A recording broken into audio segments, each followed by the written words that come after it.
wabarakatuh. Perkenalkan, nama saya Salma Alvina. NIM 039 akan sedikit menjelaskan materi dari kelompok kami. Yang pertama yaitu strategi korporat. Strategi korporat merupakan suatu kontinum dengan strategi industri tunggal diversifikasi yang tidak berhubungan. Industri tunggal itu sendiri adalah sebuah perusahaan yang cenderung terorganisasi secara fungsional, dan manajer senior bertanggung jawab mengembangkan strategi perusahaan secara keseluruhannya. Akan tetapi, tidak semua perusahaan industri tunggal diorganisasi secara fungsional. Contohnya seperti restoran cepat saji, hotel, dan supermarket. Perusahaan tersebut merupakan industri tunggal, akan tetapi perusahaan tersebut diorganisasi berdasarkan unit-unit bisnis, karena masing-masing mempunyai fungsi produksi dan pemasarannya sendiri. Terdapat logika untuk menghubungkan pengendalian dan strategi didasarkan pada garis pemikiran. Yang pertama yaitu organisasi yang berbeda umumnya beroperasi dalam konteks strategi yang berbeda. Yang kedua yaitu strategi yang berbeda memerlukan prioritas tugas, faktor kunci keberhasilan, keterampilan, perspektif, dan perilaku yang berbeda untuk pelaksanaan yang efektif. Yang ketiga adalah sistem pengendalian. Sistem pengendalian adalah sistem yang pengukurannya mempengaruhi perilaku dari orang-orang yang aktivitasnya sedang diukur. Dan yang keempat adalah keprihatinan yang selalu ada dalam merancang sistem pengendalian. Sebaiknya adalah apakah perilaku yang dipengaruhi oleh sistem tersebut tetap konsisten dengan strateginya. Terima kasih. Wassalamualaikum warahmatullahi wabarakatuh. Assalamualaikum warahmatullahi wabarakatuh. Nama saya Alvina Dwinodianti, NIM 040. Di sini saya dari anggota kelompok 7 akan mempresentasikan tentang poin implikasi terhadap struktur organisasi. Strategi korporat sendiri adalah suatu kontinum dengan strategi industri tugeni pada ujung dan diversifikasi tidak berhubungan di ujung yang lainnya. Lokasi suatu perusahaan pada kontinum tersebut bergantung pada luas dan jenis diversifikasinya. Kemudian untuk strategi korporat yang berbeda mengimplikasikan struktur organisasi yang berbeda dan dalam kelompok pengendalian yang berbeda pula. Di ujung industri tunggal, pengorganisasian fungsional manajer bertanggung jawab untuk mengembangkan strategi perusahaan secara keseluruhan guna bersaing dalam industri yang dipilihnya, serta untuk strategi fungsionalnya dalam bidang-bidang seperti penelitian dan pengembangan, produksi, dan pemasaran. Terima kasih. Assalamualaikum warahmatullahi wabarakatuh. Saya Muhammad Nur Rohim, NIM 037. Di sini saya akan menjelaskan mengenai implikasi terhadap pengendalian manajemen. Yang pertama ada perencanaan strategis. Dengan tingkat rendahnya saling ketergantungan, konglomerat cenderung menggunakan sistem perencanaan strategis vertikal, yaitu unit bisnis siapkan strategis dan menyerahkannya kepada manajemen senior untuk ditinjau dan disetujui.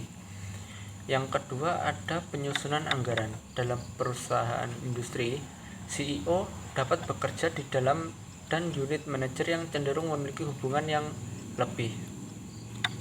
Yang ketiga ada penetapan harga transfer barang dan jasa antar unit bisnis yang lebih sering terjadi pada perusahaan industri tunggal dan perusahaan terdiversifikasi yang hubungan dibandingkan dengan perusahaan konglomerat. Yang keempat, ada kompensasi intensif. Kebijakan kompensasi intensif cenderung berbeda lintas strategi korporat dalam hal-hal berikut ini. Yang pertama, ada penggunaan rumus. Yang kedua, ada ukuran-ukuran profitabilitas. Sekian penjelasan dari saya. Bila ada kurang lebihnya saya mohon maaf. Wassalamualaikum warahmatullahi wabarakatuh. Assalamualaikum warahmatullahi wabarakatuh. Saya Sylvia Farina Nasyah, NIM 038 akan menjelaskan mengenai subbab strategi unit bisnis. Strategi unit bisnis. Beberapa korporasi memberi banyak kebebasan pada unit bisnis mereka untuk menetapkan tujuan dan strategi penjualan serta laba mereka sendiri.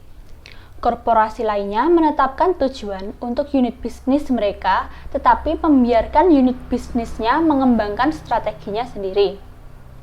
Ada 4 langkah pengembangan strategi, yaitu yang pertama, mendefinisikan misi korporat, kedua, menentukan unit bisnis strategis, ketiga, menentukan sumber daya bagi setiap UBS, dan yang terakhir, menilai peluang pertumbuhan.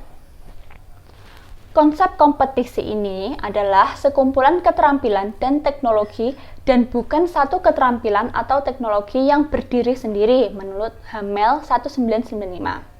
Kompetensi itu termasuk disiplin desain yang pengertian di antara satu lini produk, manufaktur yang fleksibel, sistem pemasukan pesanan yang canggih, pengendalian persediaan dengan prinsip just in time, model MPR yang akurat, serta manajemen pemasok. Assalamualaikum warahmatullahi wabarakatuh. Nama saya Okta Fitria Anggraeni, NIM 035 akan menjelaskan poin selanjutnya, yaitu gaya manajemen puncak. Secara serupa, gaya manajemen unit bisnis mempengaruhi proses pengendalian manajemen dari unit bisnis tersebut dan gaya manajemen departemen fungsional mereka. Pada perencanaan sebaiknya mempertimbangkan gaya manajemennya. Selanjutnya yaitu perbedaan dalam gaya manajemen. Yang pertama yaitu beberapa manajer sangat terpercaya pada laporan dan dokumen formal tertentu, sementara yang lainnya saling terkait dan kontak yang formal. Yang kedua, beberapa manajer berpikir dalam hal-hal yang konkret, sementara yang lain berpikir secara abstrak. Yang ketiga, beberapa manajer yang berorientasi pada proses, sementara yang lain berorientasi pada hasil. Yang keempat, beberapa manajer penekanan pada penghargaan moneter, sementara yang lainnya menekankan pada penghargaan yang lebih lurus. Selanjutnya yaitu implikasi terhadap pengendalian manajemen. Gaya manajemen pengendalian. Bagaimana CEO memilih untuk menggunakan informasi, mengadakan pertemuan-pertemuan, peninjauan kinerja, dan seterusnya. Yang berada pada bagaimana cara berinteraksi, bahwa jika formal tidak berubah di bawah CEO yang baru, faktanya ketika CEO berubah, bawahan biasanya memperkirakan apa yang benar-benar diinginkan oleh CEO baru. Berdasarkan bagaimana ia dapat dilakukan selama proses pengendalian manajemen, pengendalian personal versus personal. Sekian dari saya. Wassalamualaikum warahmatullahi wabarakatuh.